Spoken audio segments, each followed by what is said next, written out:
Hey everybody, how's everybody doing today? Welcome to my photo chat live stream where we come together as a community and talk about photography. And as always, I like the community to drive the conversation. So just if you have any questions or want to talk about anything, you can leave it in the chat section. I'll do my best to answer them or address any issues or topics that you want to talk about. And also, I like to talk about what I've been up to, the past week. Um, and primarily, Uh, and I'm sorry. Happy New Year, everyone. I'm not sure last time I saw you guys, but I'm really looking forward to 2026 to be another great year for our photography and Micro Four Thirds. That's my primary system and system I support and very enthusiastic about. Uh, but yeah, so I got over the flu this week, so I'm pretty much recovered. I'm still a little bit not 100%, but I'm feeling a lot better. And gosh, for the first time in, well, not, it seems like it's happening more often, but I start to seriously think, should I go to the hospital? You know, I mean, for decades, I didn't even bother. I was like, I'll get over it, but it's like you kind of get so sick to a point that you're like, if this gets any worse, I could die. Um, so yeah, that happened Monday. I woke up and I was just ready to I was online with the hospital just trying to see if I could get an appointment rather than just going in the emergency. But I toughed it out and I'm okay now. But yeah, I'm feeling better. And so I didn't get out hardly at all this week. I did a lot uh, yesterday and today, but I didn't go out. I don't think I even went out Friday. I can't remember. I think I just went out yesterday and today, and I've been at it. I went to Bombay Hook yesterday, and then today I did a local park. We did some swans and things. They're a little bit too far away and the lighting wasn't great. But I'll share some images that I got this week or yesterday and today. That is, um, they came out okay. Like I said, and I shot primarily my OM Systems OM3 camera with the 300 f4 and 1.4x teleconverter. I did do a couple of fisheye pictures. Um, Not too much there, but there's a few there, and of course some birding. Um, so that's about all I did this week photographically. Otherwise, I've been just kind of big homebody, just sleeping like 12, 15 hours a day, more or less, trying to recover. But let me get to the chat section, and I see Darko's always early. Good morning, and he says, let me see if I can get this to pop out onto the screen. Let's see. So it says it has come to the point of winter doldrums for me. Went out for coffee to do some street photography and came home with one frame. I'm uninspired. Yeah, sometimes you just kind of get down a little bit, and it's okay. It's okay. You can't be on top of your game every time you go out, right? But the important thing is you made an effort. And that's actually one of my New Year's resolution this year is to just make an effort. You know, there's too many times that I've just kind of sat at home and didn't make the effort to get out. And that's what I want to do this year is really make a very conscious effort to get out and shoot and do things for the community, this channel, and uh, help as many people as I can. So uh, hopefully that'll pan out okay.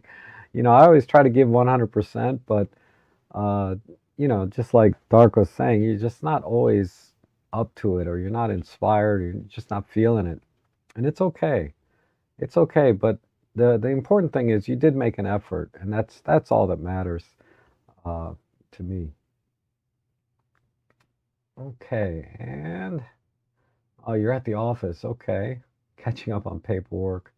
And Ernest here. Good day. And when the OM13 Mark III eventually comes out, what improvements would you like to see, if any? Okay, well, I suspect we might hear some rumors towards the end of the year and maybe a release next year, because I guess that would mark 3 years the camera's been out. And I still shoot with the OM1 Mark One, but primarily I shoot with the OM3. And I thought the improvements from the Mark One to the Mark Two were pretty minor, but significant in that I really like on the OM3 at least the CP button. So there was some ergonomic things or workflow things I should say that I really liked. Um, and also they updated the high res shot mode to be 14-bit. So just some minor things there, right? But I think for the OM1 Mark III, their flagship camera, it would be nice to see a little bump in megapixels. In practice, I doubt really there'll be much difference in the image quality uh, with the higher resolution, but it just we just cannot have uh, the same 20 megapixels coming out year after year after year. It's been since I think 2016 when the Pen F came out with the 20 megapixel. Maybe it was 2015. Uh, people just expect it, whether it's practical or not. People expect it, so I think that's a big thing they need to do. And then it'd be nice to have 14-bit files, 14-bit RAWs across the board, not just in high-res shot mode. And then a new processor would be nice because the one that they've been using now for a while. So a newer processor that's faster, more efficient, give us better battery life, and faster processing and more computational modes, whatever those might be. I really enjoy the graduated ND filter and the focus stacking. I think they can make improvements there because right now it's set to just stack 15 images. It'd be nice if you could set it to stack even more, right? And more processing power would allow for that. Um, and the image stabilization is pretty good. I don't really see a need for that to be improved, you know. Um, but there's that. And then, of course, better, uh, lower noise if possible, better dynamic range, which might come with the 14-bit RAW file, and definitely some computational features that, like I said before in a stream of when I was using the Insta360, what is it, Ace Pro 2, have some user friendly type features like I really like the idea of just putting your hand up like this, or I forget what it is, the hand gesture, and it takes a picture.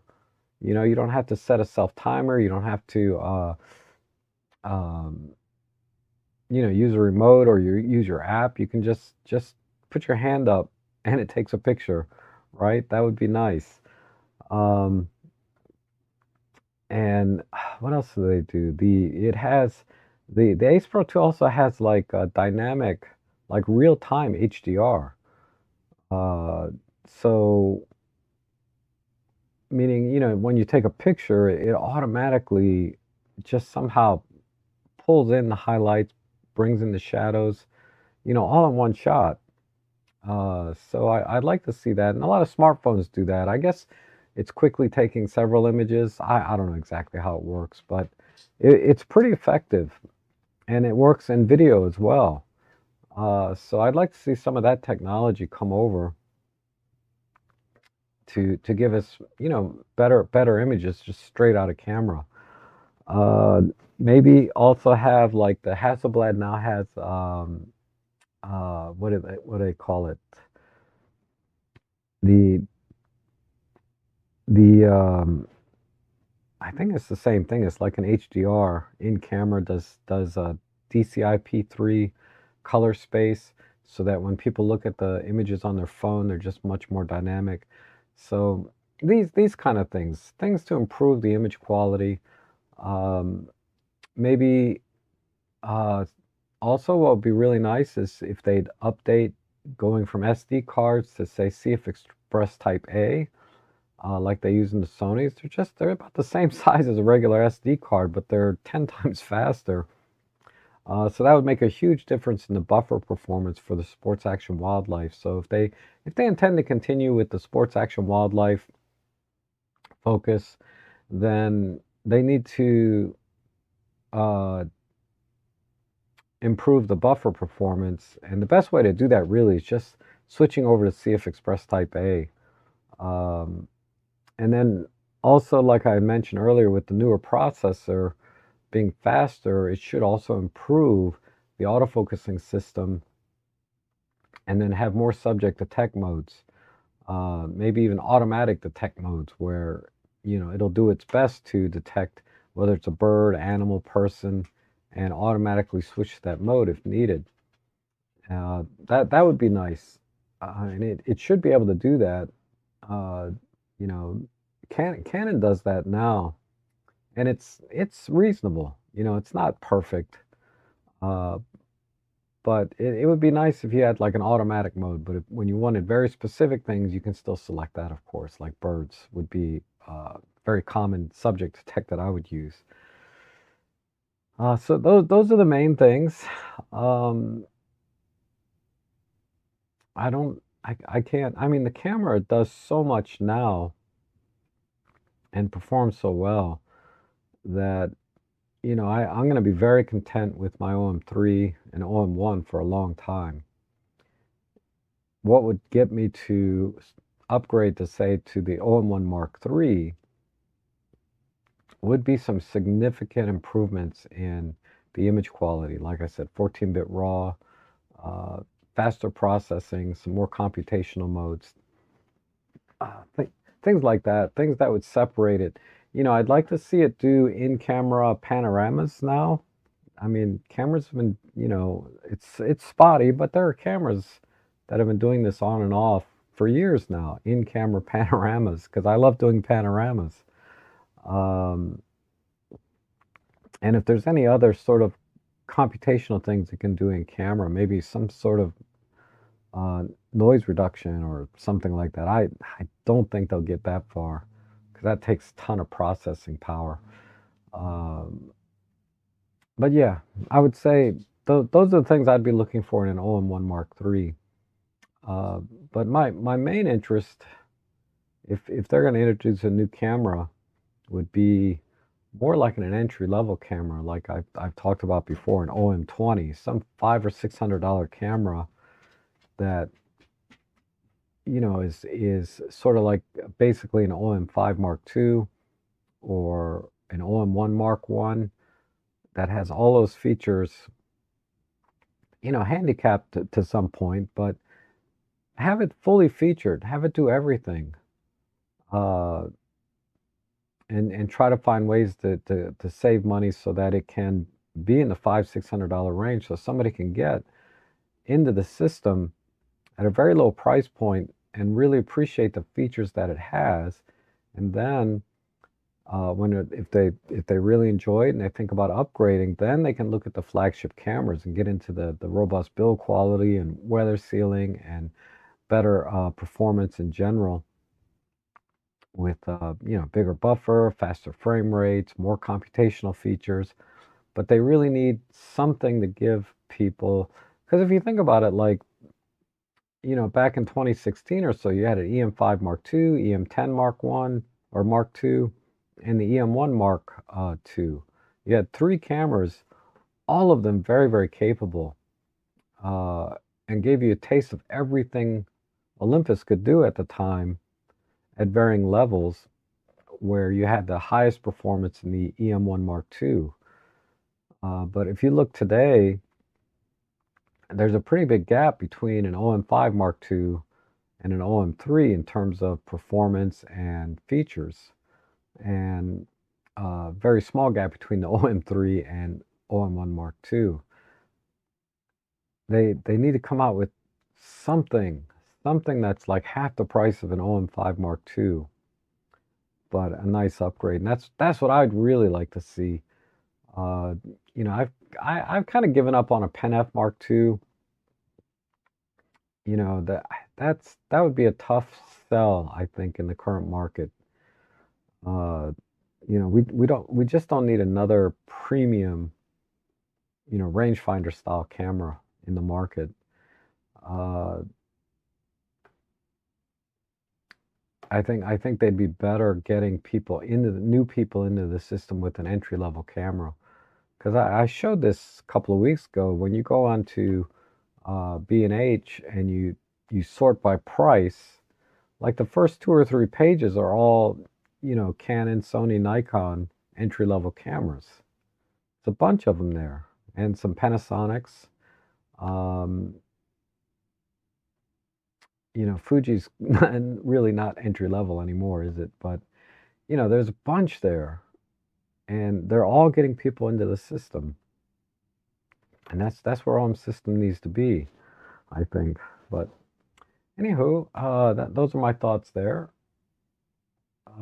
And the Great Vanzini, good to see you. Good morning. Um, and Henning, good to see you. I am feeling better, thanks. And Roger, good to see you. And George, Happy New Year. Uh, oh, you want a new Pen F? I fear it's not. Yeah, I don't think it's going to be, unfortunately. And David Black, good to see you. Um, oh, gosh. And Henning says the audio. I'm sorry. Somebody's at my door. I'll be right back. Someone was detected.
Sorry about that. Uh, my mom, she had a lot of stuff going, but she brought me soup. So some things never change, right? Okay. Um, and Eric is here. Good morning. Came with down with norovirus. Horrible 2 days and now feeling better. Apparently that's going. Yeah, maybe that's what I had. I didn't. Like I said, I didn't go into the hospital and check. And Happy New Year, Henning. And John, good to see you from the UK. And better safe than sorry. I was in a coma for 21 days back in 2005 for a cold type virus. Wow. Off work six. Wow. That's pretty rough. Um, and Paul, good to see you. I've been out shooting the ice with my new 90 macro, just taking ages to do all the focus stacking. Yeah. Yeah, I gotta do that. I gotta, next time I get some, uh, now that I'm feeling better, I'll probably try and get out when it's, below zero and there's frost and stuff out. And let's see. Heather's here. Good to see you. What about firmware updates? Buying a new camera doesn't fit in my budget. Oh, so yeah, they could probably do. They're not really known for doing uh major firmware updates anymore. You know, when they first came out with the M1 Mark One, they had so many firmware updates. It was up to 4 point something, and they added a ton of new features. But I just don't see that anymore. I think they really try and put as much as they can in when the camera comes out, and any firmware updates after that would just be bug fixes. Um, I wish they would do firmware updates to, uh, you know, it's tough. Yeah, I don't think we'll see too many. There'd be nice. It'd be nice to have some workflow firmware updates, like adding a CP button, or being able to create a CP button on the OM1, or things like that. But yeah, firmware updates for features is just I don't think it's a thing anymore. And hi Rob, hi Terry. On a completely different topic, I just dropped my new EM1 Mark II with a 12 to 40 2.8 lens on the hard ground. It appears to have landed on the lens rim and broken the rim. Any tips on what I need to check? Okay, well, the lens is going to work or it's not, right? But I would say the biggest risk to when you drop your camera with a lens on it is typically the lens mount will be bent in a way that, like, the bottom left corner or top right corner is not going to be in focus. You shift the focal plane of the lens. That would be probably the main physical thing. Uh, and then check your IBIS and see if you can still handhold shots down to the same length of time you were able to before, because the IBIS inside the sensor moving around is also another moving part. But other than that, you should be okay if the camera's working. But the lens itself, that that could be an issue with the lens mount, being bent. So that's why it's best practice when you travel to take the lens off the camera and pack it, with just a body cap, uh, in case you drop the bag or it gets, bumped. You don't bend the lens mount. And Paul says, would really like to see a motion trigger feature added similar to, yeah, so that's not too different than when I was talking about the hand motions to take a picture and things like that, right? I don't see why they couldn't easily do that, because the technology's there and it's been there a long time, at least on 360 cameras. Insta 360, I should say. And Happy New Year, Heather. Thank you. And Heather says, snowflakes are cool macro, not much opportunity in Atlanta. No, I guess not, right? And good morning, Plug Nichols. Good to see you. Happy New Year. And your New Year's resolution to sell all my old stuff and then buy more. Okay. All right. So, uh, let's look at a few pictures, and then you guys can drop some more comments and topics and questions, things like that. But let me see if I can pull up. And I posted these on my Flickr page. There's the gang. We were out there yesterday. I took this with the TG5. This is the photo club. There's David, our fearless leader, and my buddy Owen and Cynthia and Cherie and Ping. And of course, I'm in the back taking the picture. Uh, but we're on an observation deck. It's about 2 stories up, and you can see in the background. Oops, you can see in the background here some geese. I'm sorry, swans. So there were tundra swans down here, and we had bald eagles flying over, and there was also a fox. This water is almost all ice, and a fox just kind of walked across the water here, and I got a shot of that. But they were pretty far away. Uh, Here's another shot, just a landscape shot. I love trees, and then when the birds, and I believe these are snow geese. Uh, they just kind of were flying over, or around these trees. I thought this was a really nice shot. Um, and I took this actually with the 300 f4. So this is a very compressed landscape. So you can't do landscape with a super telephoto. Okay, and then let's see. I took this with the TG5. Just another landscape shot and cropped, convert to black and white. The colors were pretty harsh, so I thought the black and white looked better. But I think TG5 did an excellent job. I just love the very deep depth of field you get with small sensor cameras. So I didn't have to like stop it down. If we look, this is at f2.8, and yet everything's in focus from foreground to background. So I love that. And this is, I believe, a red-shouldered hawk. It was hunting down here in the grass, looking for something. Oh, and here's the fox that was walking across the water. That was pretty cool. And yep, a couple of snow geese landing. And like I said, they were so far away. This is heavily cropped, this image here. But you can see the ice here, um, down here, giving us the reflection. And there's one. Whoops. You can see how heavily cropped this is. You can see how the geese is just landing on the ice, not into the water.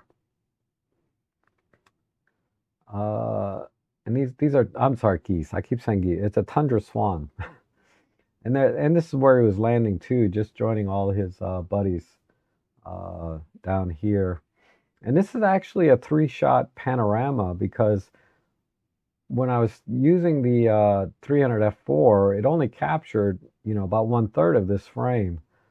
But I wanted to capture, all of the tundra swans in one frame. So I took 3 shots and just did a panorama. So it came out pretty nice. Uh, got some good detail in there. And this is a juvenile eagle that flew over very quickly.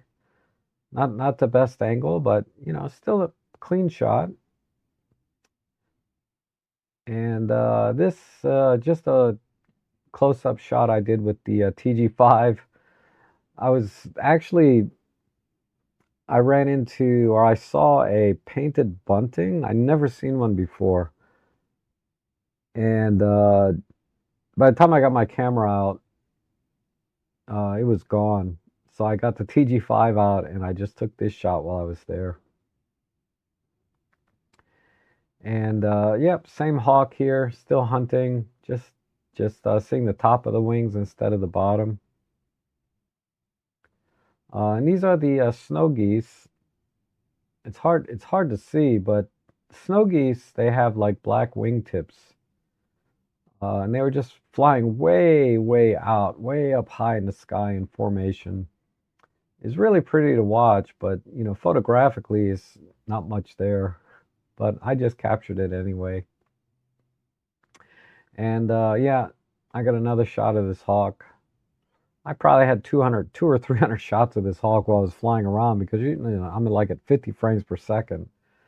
So I just took a few of the frames, then I deleted the rest.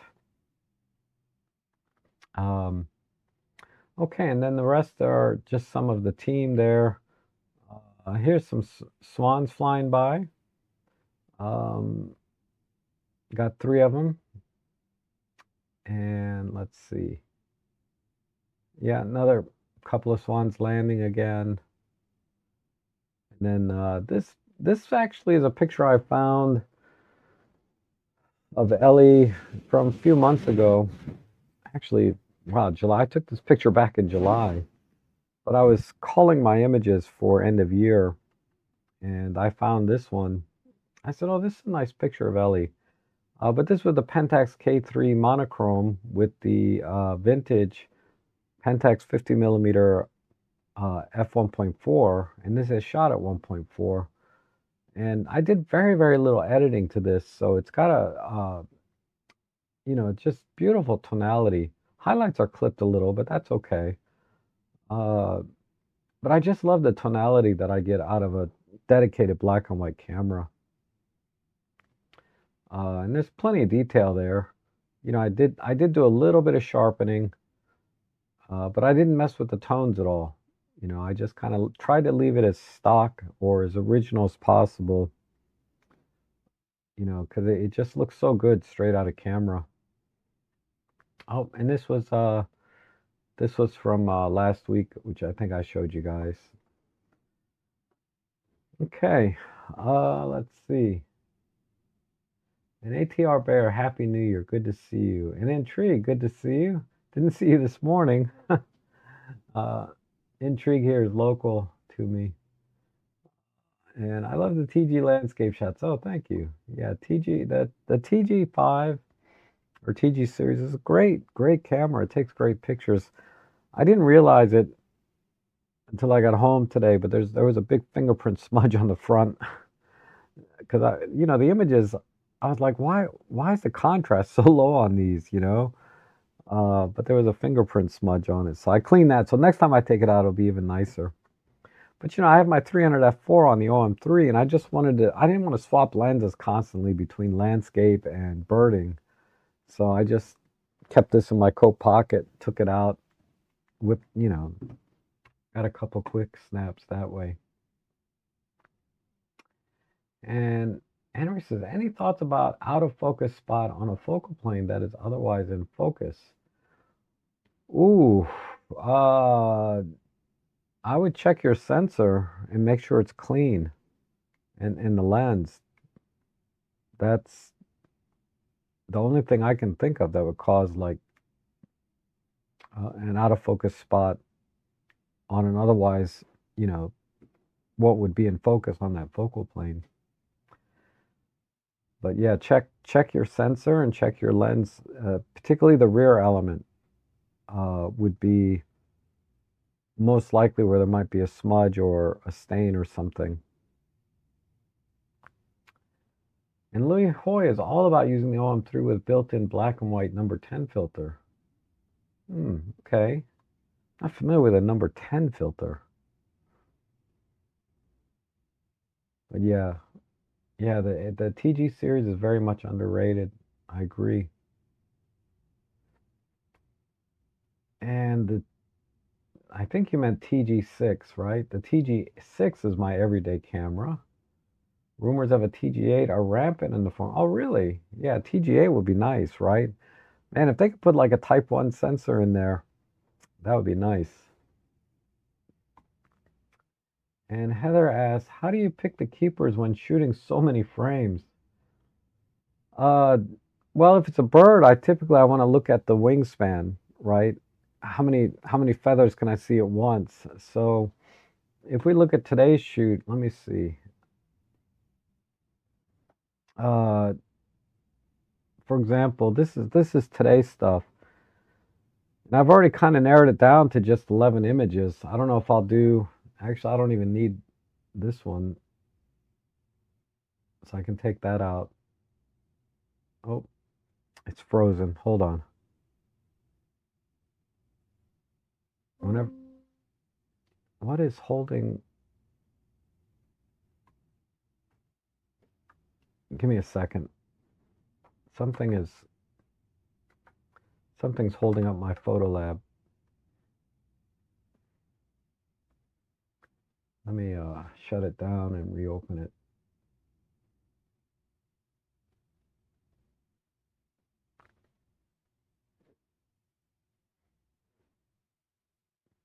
But yeah, for birds, right? So I'll have like 50 to 100 frames of a bird flying, and then without opening up any of the individual images, I can just look at the thumbnails and see which ones have sort of the wings in a position that look attractive to me.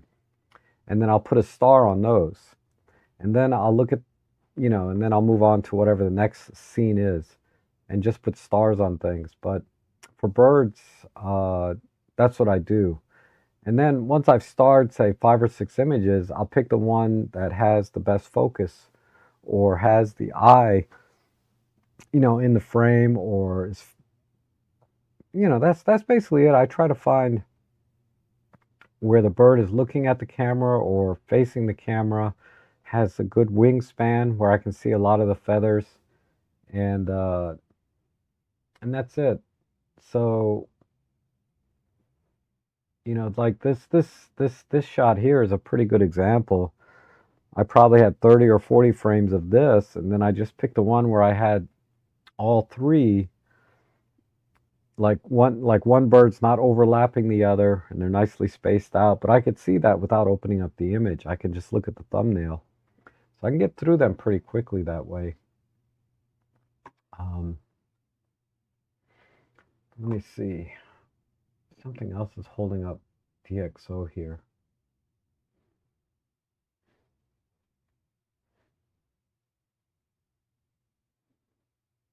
All right, it's opening now.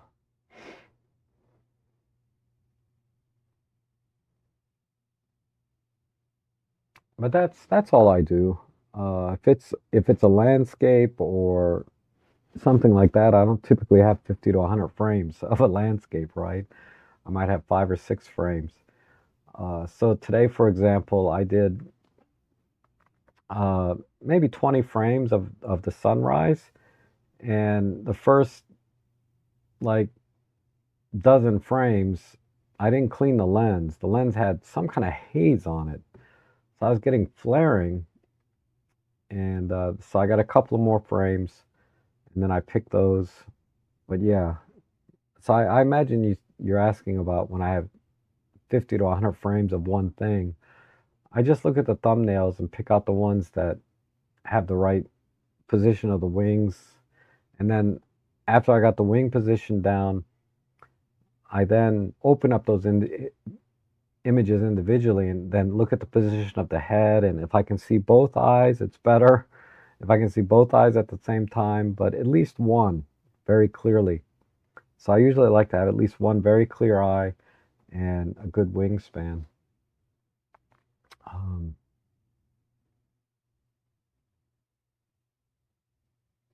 Let me uncheck this.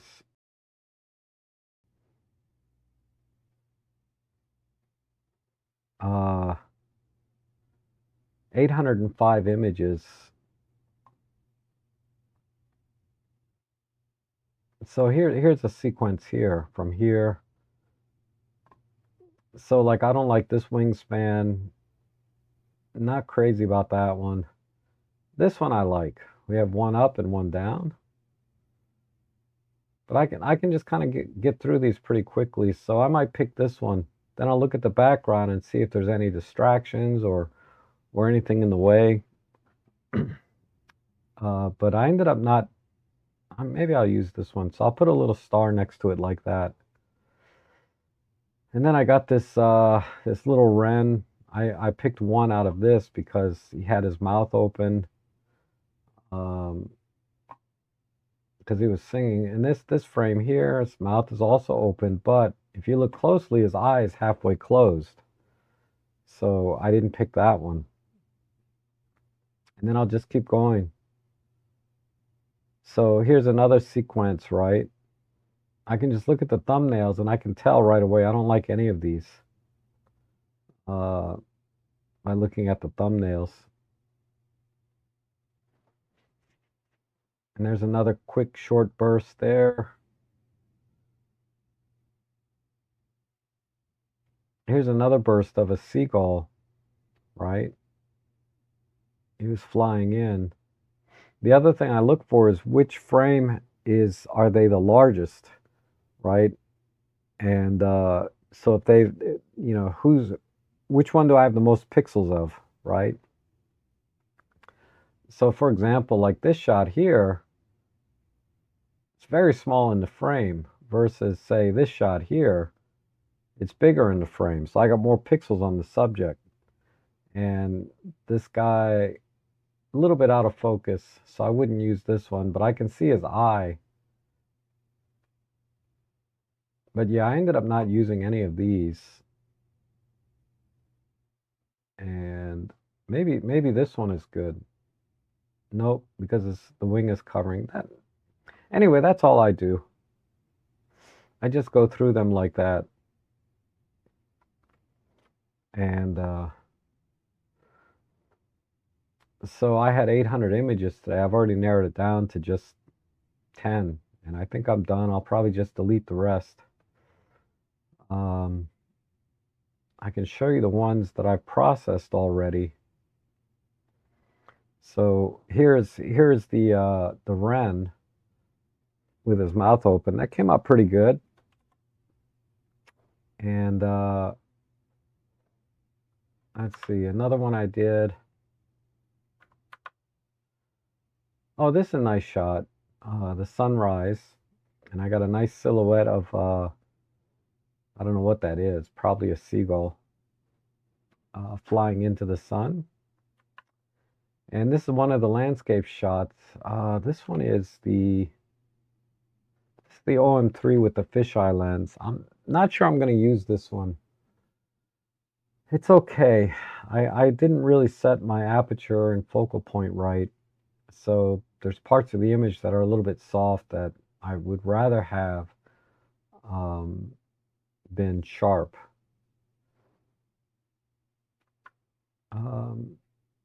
And here's just the swans just sitting in the water. They weren't doing much today. I kind of like the layering of this image.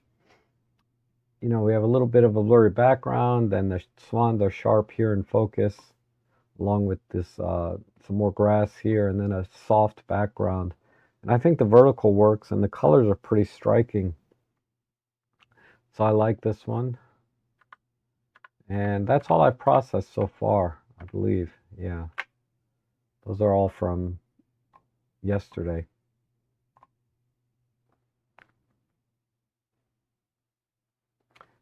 And Adam says, learned a weird little nuance with the 35 f.957 artist with manual focus, and it does not fit quite right on the EM10 Mark III. Apparently, a known issue. Yeah, I don't recommend that lens because it doesn't work on a lot of cameras.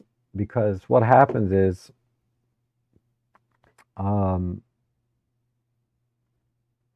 the paint on the rear element, it's in a metal frame, or the metal ring around the rear element is painted. And as you're mounting that lens on and off, that paint scrapes off the pins on the camera. And eventually it just shorts out, and when you mount the camera, you get a black screen. So it seems to work sometimes, like on my OM3, but it used to work on my EM5 Mark III. But now when I mount it on the EM5 Mark III, now I get a black screen. And now that lens only works on my OM3, but I just don't use it anymore. And yes, the TG8 with a 1-inch sensor and the ability to bracket frames. Oh my God, you know that the TG needs HDR mode. I don't, I have a TG5. It doesn't have HDR. One feature, right? They should add HDR. Uh, because it's a pain to manually bracket on this camera because you have to push up, then you have to use the D-pad to adjust the exposure comp. So I didn't get too far with exposure bracketing today with the TG5. I've done it before manually, but it's a pain. And Adam says, for calling images when I shoot a bunch in Pro Capture, I use Photo Mechanic to make a quick assessment from each series. I don't get too precious about things coming out of Pro Capture modes. Yep. Yeah, I'm really I just slash and delete images like crazy now. I used to keep everything, but now I keep like a dozen or 2 dozen images uh, that I might want to share. I might keep another dozen or so that I think have some educational purpose, that I can learn from or share with people some techniques. But yeah, like yesterday's Bombay hook, I had 1,800 images. I'm down to like probably about 30 or 40 out of that. I've already deleted all the rest of them. And Adam says, I'm sure Nat Geo worthy images were deleted. Yeah, definitely. I remember I accidentally forgot to put a star on one of the images and I deleted it. And I was like, oh, that's a shame. That was a good shot. But it's okay. I'll just go out and take some more. And popping in to say good morning. Well, good morning, Wayne. Thanks for dropping by. And Terry says, thanks, Rob, for the advice. RE camera drop. I'll test the IBIS and focus. Pray and pray. Cheers. Okay. Good luck. Uh, and the Gray Vanzini says, the sunrise shot with the bird is definitely a keeper. Yeah, I like that one. I mean, it's a simple shot, but it's nice. And Adam says, have you found anything comparable to Seven Artisans lens you like? Super bright 35, sharp and cheap. No, not at 35 millimeters. It seems like all the 35 millimeter 0.95s are made by the same factory, so they have the same problem with the metal ring around the rear element. Uh, the next step up would be like the 50 millimeter 0.95 is good. A 50 millimeter 1.2 is also very good. They don't have that issue. And the 25.95, but I haven't found the 35 that doesn't have that issue. Because they come under a lot of different brands, right? TT Artisans, Seven Artisans, Brighton Star. I think they all have some version of that same exact lens. And they look a little bit different cosmetically, but when I look at the rear lens element in that ring, they all have that same construction. And Henry says, what is the practical difference in the final image between a smaller sensor and a larger sensor, each having the same number of megapixels? Okay, so it's basically when you have a larger sensor, you're going to have a larger pixel, right? Technically larger pixel pitch, but each pixel will be larger.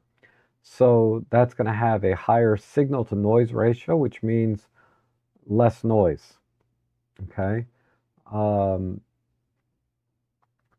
That's the primary practical difference. Less noise, potentially more dynamic range in the same shot. So if you're shooting a very high dynamic range scene where you have very bright highlights and very dark shadows, you're going to be able to recover highlights and shadows better because of the larger pixel on the larger sensor. Like you said, if they both have, say, 20 megapixels, a full frame 20 megapixel camera versus a micro four thirds 20 megapixel, the pixel pitches, there's a huge difference. And the signal to noise ratio on the full frame will be much lower, and you'll get a much cleaner image. Particularly if you're going to start pushing and pulling, or if you underexpose or overexpose the image, you're going to be able to recover those a little easier. That's the primary difference or practical difference. Is ultimately the image quality will be better on a larger sensor. There's a line where at some point, um,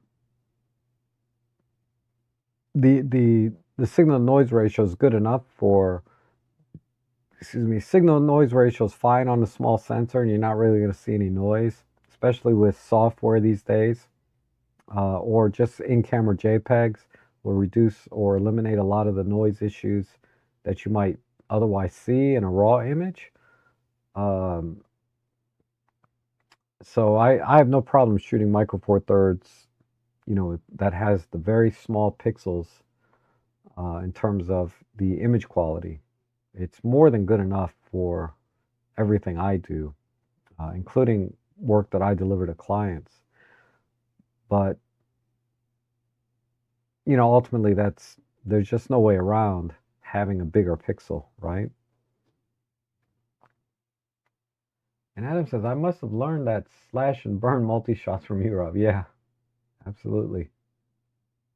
And Rob, did you upgrade the firmware on your Deluxe 8 yet? Nothing essential. No, I have not. I have not updated it. I almost took it out yesterday instead of my TG5. I have it sitting here on my desk. Uh, and then I just said, the kind of shots I'm going to be taking, I don't really need to take this out. TG5 will be able to handle landscape shot, like this. Like the Deluxe 8 would not do any better job with this shot as the TG5. So where the Deluxe 8 will outperform the TG5 if I was in some low light situation, like if I was shooting indoors, uh, then I would probably take the Deluxe 8 over the TG5 because TG5 is going to suffer indoors with low light. But outdoors doing landscapes, something like this is fine. But I have to see what the update is. I'm curious what the minor updates are. And Alan, good morning. Happy New Year to you too as well. Okay, so I caught up again. Excuse me. I still have a little bit of cough and phlegm in my lungs, but let's see if there's any other lessons learned here from this morning. I wanted to show you. So I did see a beaver. I haven't processed this shot. This is a straight out of camera. But there was a couple of beavers out this morning. That was kind of cool. And I also caught this nuthatcher. Again, I haven't processed this. This is just the raw image. Um, but I love nuthatchers. They used to be my nemesis. I still haven't gotten a good shot of a nuthatcher in flight because they're so fast and they're just hard to catch. They usually fly away, so it's always butt shots. Uh, but one day I'll get a good shot of a nuthatcher in flight. I just haven't got one yet. See, there he is. He's going around the back, and then I'll never see him again. I didn't see him again after that. He kind of went around to the back and he was gone. Uh, I guess, oh, this is the seagull picture I decided to keep. So in this case, I can see both eyes, and the wingspan is, nice and symmetrical. Still not sure if I'm going to keep that one. Let me see if I can show you.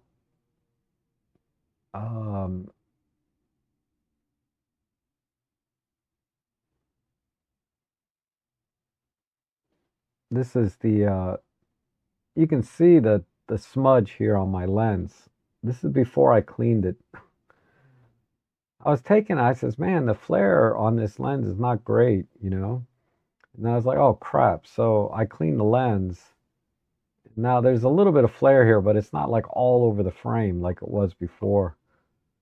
This just has flare and softness everywhere. And then I cleaned the lens, and then it was fine. But let's see. I took some with the TG5 down here. This is, yeah, here's a TG5. I haven't processed this yet. Oh, this one I processed. Just a little bit. Let me see if I can put that full screen. Well, yeah, I took that with the TG5 this morning. Um, like I said, nothing that the a TG5 can't handle, and it brought up the shadows just enough. I didn't push them too much, and maintain the highlights. So this came out pretty good. Let me see what the settings were. This was a -1 exposure comp, f2.8, 1/100th of a second. So if I export this one and clean it, by exporting it, we'll be able to clean up some of the noise and get a little bit more sharpness out of it. So we'll export that and we'll take a closer look.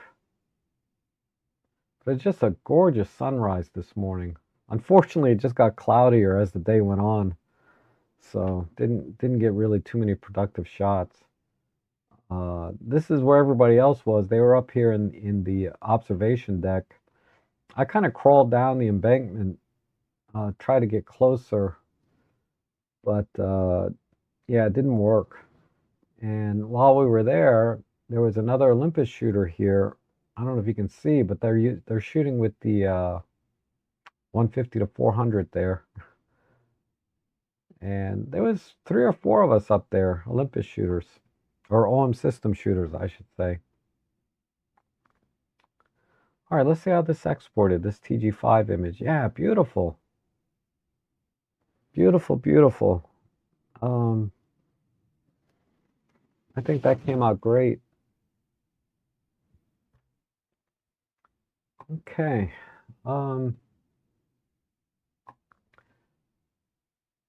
Did you see the recently translated article regarding OM still developing the EM10 line or OM10 line? Is there any way in your professional period that would make sense? What features withheld?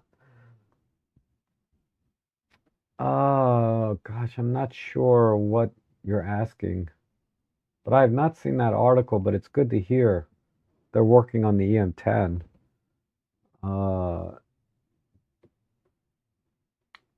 But yeah, just all this, it needs to have phase detect and subject detect for autofocus.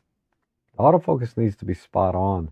There's too many cameras in the sub $1,000 price range that have excellent autofocus with phase detect, subject detect. So they need to do that.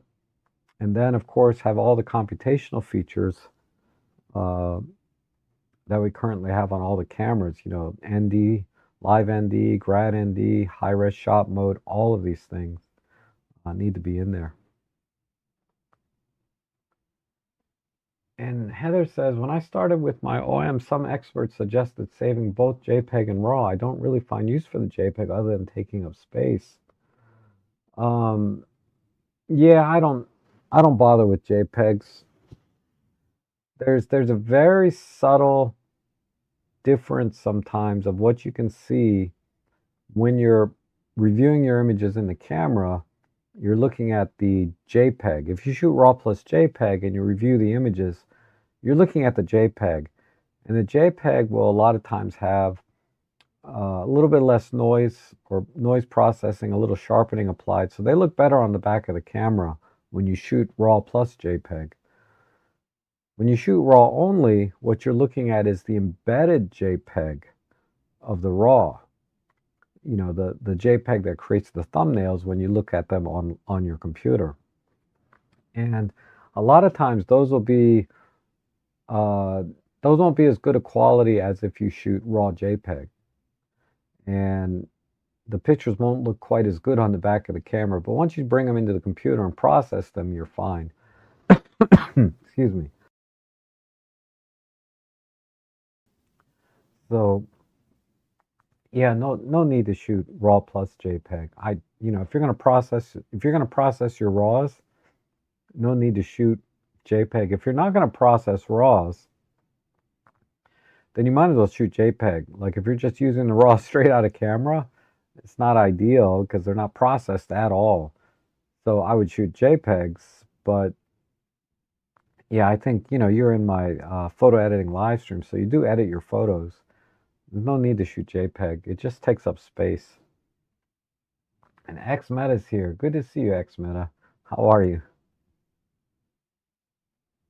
And XMeta says, and I never take XMeta's statements for granted because he has a lot of experience and has always given very, very good comments and shared really.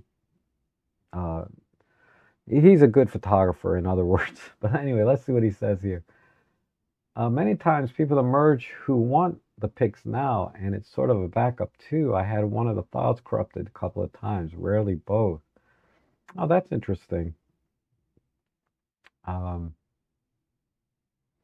it's probably happened to me, but I can't recall any time where I've had a corrupted file. Um, but my thing is, my pictures. I'm just enthusiast photographer, right? Uh, I rarely. It's okay if I lose an image here and there, if it ever happens.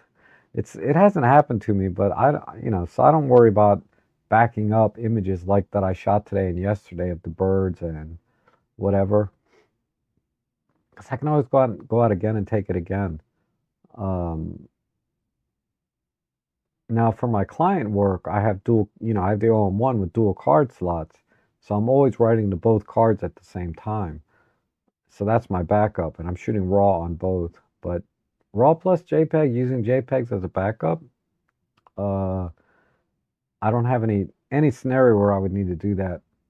Uh, but if you wanted to be sure, if you want to improve your chances of recovering an image, shooting RAW plus JPEG's fine, right? But I don't have that sense of urgency to make sure that I have everything in place, best practice, so that if something does happen, I get a corrupt file, that I'll be able to save one or the other. But that makes sense, what he says. And Adam says, wouldn't you want to keep the JPEGs if you're going to shoot with an art filters, though, and the Oh, yeah, yeah. If you shoot with an art filter or the monochrome mode, well, not necessarily monochrome modes, but definitely the art filters. When you shoot in art filters, it automatically creates a JPEG. So I don't have to. If I'm shooting RAW only, but then I turn the art filter on, it's going to shoot RAW plus JPEG automatically. I don't have to worry about that. The monochrome, though, if I recall, there have been times when I didn't set it RAW plus JPEG, and I was shooting in monochrome, and all I got back were the full color RAWs, and the monochromes were gone. But I haven't paid that close attention uh, because I know definitely when you shoot an art filter, it creates the JPEG for you, even if you have your camera set to RAW only. And oh, that's a message for XMeta. I just lost images using a micro SD card. I had read errors, lost all the images on both cards. Oh, wow. Yeah, sometimes card, once it's gone, it's gone. I haven't had that problem though, but you hopefully you were able to get a new memory card because we talked about that last week, right? Stick to those brands that I talked about, PNY, Sabrent, Samsung, for the V30 cards. Kingston's very good as well. I would just stick to sort of the major brands, ProGrade. ProGrade is really good.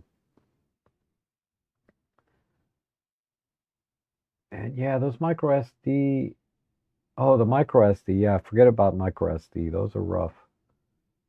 Um, Cheap generic SD card is better choice than a grade adapted. Yeah, I haven't had much luck using micro SDs. Um, there was something. Let me think. There was something that came up that I was going to mention.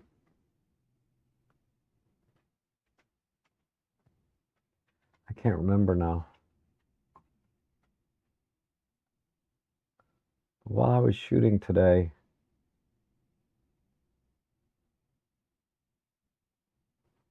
ugh, I can't remember. Anyway, Oh, waiting for going. Yeah. Yep. Good idea. It should go on sale. I checked again today, as a matter of fact, and I didn't see anything on sale. And Happy New Year, Rob. Happy New Year, Barry. And everyone from Swindon, UK. Hardly been above freezing all day. Sunny though. Yeah, it's been cold here too. Uh, we were at 25 degrees Fahrenheit, which might be what, -3 Celsius? I don't know. It's not that cold compared to what like Anthony goes through where, up in Canada, but um, it was cold, but I've gotten really good at layering, like even today. Uh, I've got long sleeve t-shirt, flannel shirt, hoodie, right? And then also a nice thick sweater vest. So I got 4 layers on now as it is. Um, and then I wore a coat, of course, when I'm outside. And with the coat, I had a gaiter, my regular baseball cap, and then a knit cap on top of that. And then I put my hoodie over that. I was really bundled up. I've gotten pretty good at layering and keeping warm.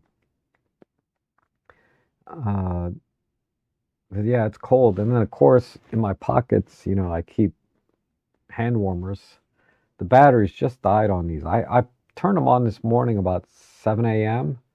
What is it now? About 1:30. So these lasted about 6 hours roughly. So pretty good at medium level. I mean, I have about 4 pairs of these, like of different brands and stuff. Uh, but yeah, I keep hand warmers going. And then gloves, I always layer too. I usually have my regular glove on, and on top of that, I have sort of a gaiter around the glove too.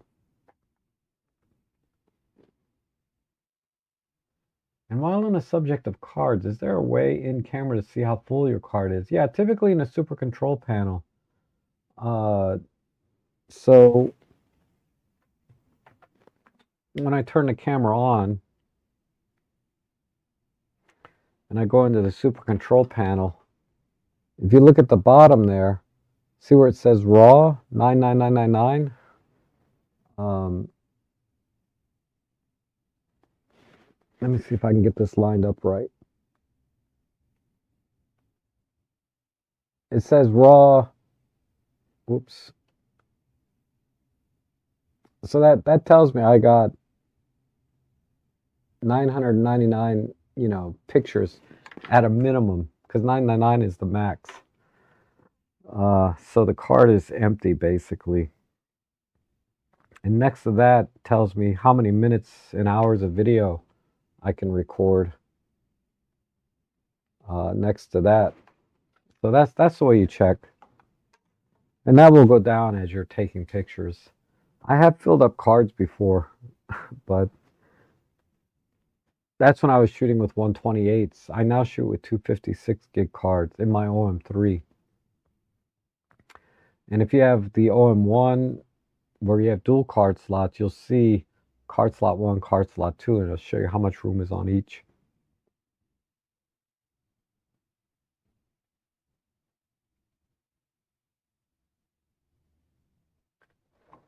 Okay.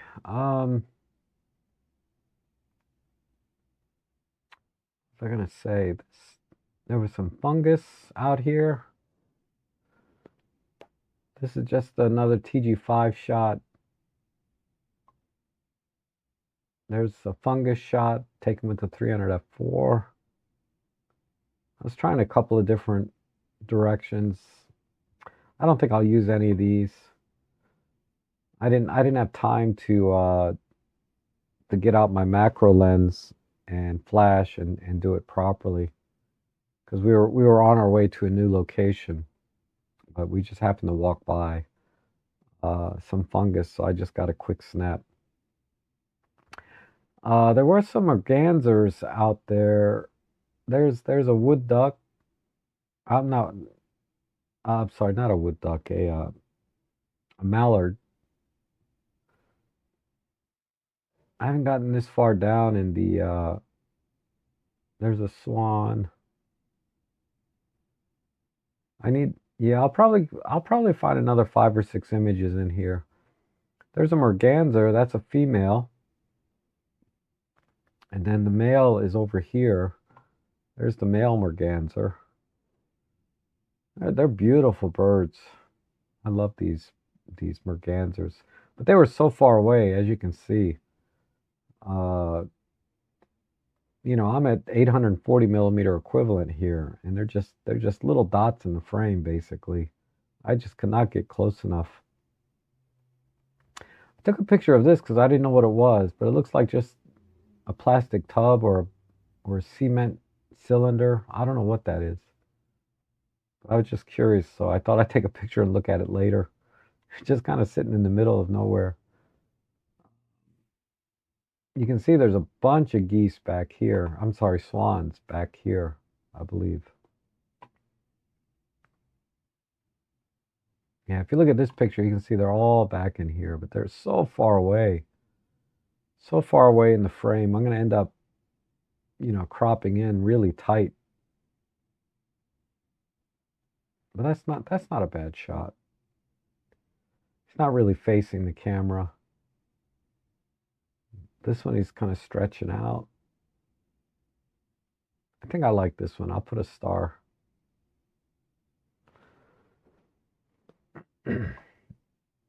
And the Gray Vanzini says, I jammed my Fuji Instax Evo. It allows the micro SD to go in backwards. Can't get it out now. Oh, yeah. Uh, Good luck with that. And Hira says, do you think the 100 to 400 would balance on the OM3? I would like to upgrade from my EM1 Mark III, use that camera and lens combo often for backyard birding. Yeah, I wouldn't worry about it because I use my 300 f4 on my OM3 all the time. But what helps a little bit is this grip that I got for it. This is made by Leo Photo. I don't know if the model number, but just look for a Leo Photo OM3 grip. It's about $60, I think, is what I paid. It helps a little, but most of the time you're balancing or holding the weight of the lens in your left hand. When you have super telephoto lenses, or the 100-400 has the lens collar with the Arca Swiss plate on the bottom, and you're going to be on a tripod or a gimbal, so you don't have to worry about really balancing the OM3. An OM1 is certainly a better choice because it has the deeper grip and you have better control. It's more comfortable to use something with a grip. But yeah, I don't have any problems with the OM3. And my 300 f4, I wouldn't have any problems with the 100 to 400 or even the 150 to 400. The lenses get so big, right, that the camera is almost irrelevant, right, at this point. And most of the work is being done by holding the lens barrel, putting on a tripod, or using it on a gimbal. And all you're doing is pushing the shutter button and guiding it. But if you hand hold a lot, I would steer you towards getting maybe, or sticking with your OM1, or getting an OM1. I'm sorry, excuse me. Getting an OM1, if you're going to be doing a lot of birding, an OM1 makes a lot more sense because of the grip. But I only go out for 2-3 hours at a time, and no matter what lens I use on that OM3, it doesn't it doesn't matter because I'm not out there that long, and a lot of times the weight of the lens is in my left hand or on a gimbal, and it's the camera size and ergonomics are almost irrelevant to me. And there's Anthony. Yeah, we were just talking about how cold it is up there. Because I was saying it's like -3 here, maybe Celsius, but it's nothing like what you guys get. Yeah, you're at -9 and very slippery. Yeah, it's rough. It's rough up there. So, if you don't do a ton of wildlife and birding, just go with the OM3 and you'll be very happy, I think, as I am. I'm very happy with this camera. This is yeah, this is my number one favorite camera now.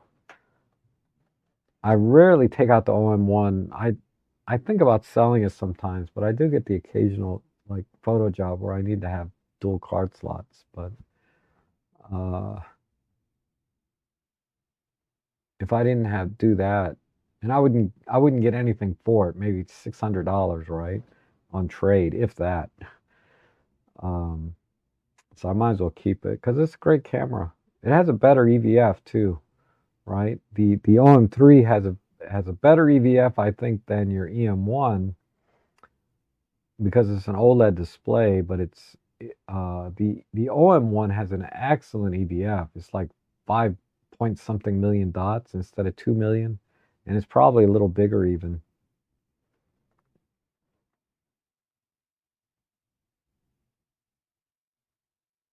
Yeah, if I only kept one, it would be an OM3, no question, hands down. OM3 would be the one. Because I it's extremely rare. I can only think of one or two occasions where not having dual card slots would have been an issue. And I would learn to work around it because I got this new device. Uh, one button backup of my SD cards. I put a 2 tera. You can put any drive in here that you want. I put a 2 terabyte SSD, and I just stick the SD card in like that. It comes on. I push a button, and it backs up the SD card to my SSD in here. And then when I get home, I can just plug it into my computer here. And it's got its own batteries, so it's completely wireless. It'll also automatically back up your images to the cloud because it has Wi-Fi. So if you're in a Wi-Fi area, you can have it set to back up images to the cloud and not just the SSD. So it's really an amazing device. But yeah, once I stick the SD card in, it automatically pops up so that I can just push a button and I'll back it up. This is $300 now. I bought it on sale for $239, but it's back up to $299. And I had a spare 2 terabyte drive because I upgraded my laptop from 2 terabytes to 4. So the 2 terabyte drive was just sitting in my desk drawer doing nothing. So, but if you want to truly get this set up with 2 terabytes, it's going to run you about 500. If you want it set up with say 8 terabytes, it's going to run you like 1,000. I mean, it's not an inexpensive solution, but it's probably the best one out there. I haven't seen anything like this out there. Okay, or you can just buy extra SD cards, right? um, and Hire says, thanks. I usually handhold the 100, 400 though. Thought about getting the OM1, but the size of the OM3 is appealing as well as the CP button. Yeah, definitely. Definitely don't worry about it. It's not a problem. No, it does not come with its own SSD. It comes empty. So you can just buy whatever SSD you want. It's an NVMe SSD, and it'll take the full size, I think the 2840. So, uh, yeah, like I said, I had a 2 terabyte laying around. You don't have to buy the fastest, most expensive one. You're just backing up SD cards. So find like the older Intel Blue SSDs, not older, but the lower spec SSDs will be fine. More than fast enough to read an SD card, right? Nanny says, "Are you soon doing your M43 where you invite other professionals, influencers?" Yeah, probably February, March time frame. It takes a little while to put together. I used to start putting together the list like in November and December, and then I'd be ready for January, the first week in January. But um, it's a little bit too crazy with all the holidays. So the last few years I've been doing it, putting together lists in January, reaching out and setting up dates for February and March. So look for that February, March.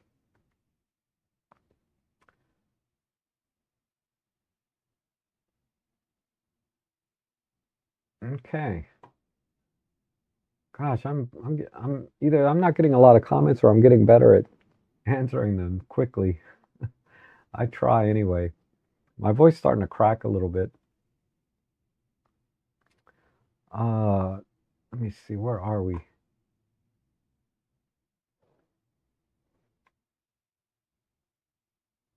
There was, God, I wish I could remember the other thing I wanted to talk about,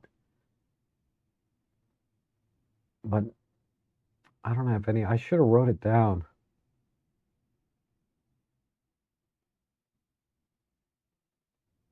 Where's my maybe looking at Bombay Hook will remind me.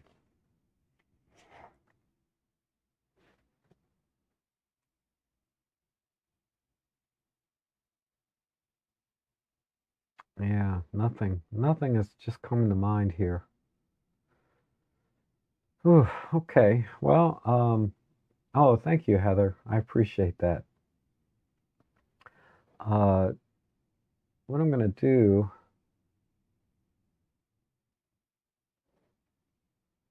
I think we're all set. So maybe I'll call it here. If there's no other questions or topics you guys wanted to talk about, uh, besides my voice is starting to crack a little bit, and I'm not 100% yet from being sick, having the flu. But as always, I really appreciate everyone being here. It's a great privilege for me to talk to you folks from around the world and come in and talk about photography. Hopefully, I was able to help some of you and give you some insights into what I'm looking for, what we are looking forward to in 2026. I'm gonna try and do some more vlogging. Like I said, my New Year's resolution is to make an effort. So I'm definitely gonna make an effort uh, in everything that I do, rather than setting specific goals, right? Because that's just too much for me. But if I make an effort, I'll definitely get a lot more done, rather than just. I can tell you, like it's like uh, Darko was saying early on, it's very easy to kind of get into a slump or a rut, but just making the effort without any expectations, I think makes it a lot easier, and you'll get a lot more done than you realize just by making an effort, but not setting expectations.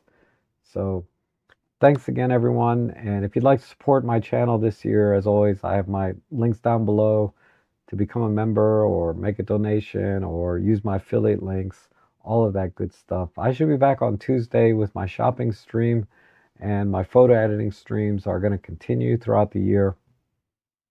And I look forward to seeing you all again soon. So thanks again.